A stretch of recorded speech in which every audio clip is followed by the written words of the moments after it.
तर बघूयात पाणीवाणी संदर्भातल्या टॉप 9 बातम्या। संभाजीनगर जिल्ह्यातील धरणात मासे नसल्याने मच्छीमारांवर रोजंदारीवर काम करण्याची वेळ। धरणात मच्छीमारांनी बांधलेल्या झोपड्या ओस पडल्या।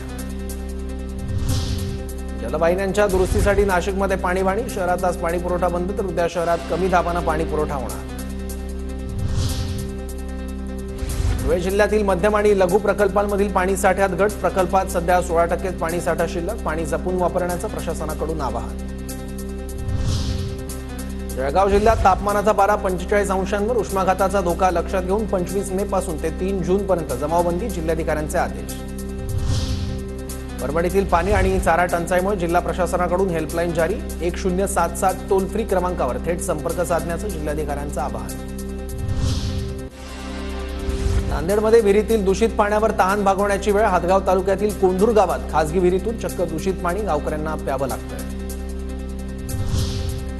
नांदेडच्या ग्रामीण भागात भीषण पाणी टंचाई। 2 घंटे पाण्यासाठी तासनतास प्रतीक्षा। तांडावाडीतील ग्रामस्थांची जिल्हाधिकाऱ्यांना लक्ष देण्याची मागणी। मुरबाडमधील कलंबाडमध्ये भीषण पाणी टंचाई। पिण्याच्या पाण्यासाठी नागरिकांची पायपीट। प्रशासनाचं दुर्लक्ष। मराठवाड्यात उन्हाचा तडाखा वाढला। सिद्धार्थ उद्यानात वाघांसाठी लावले कूलर। छत्रपती संभाजीनगरात पारा 43.5 अंशांवर।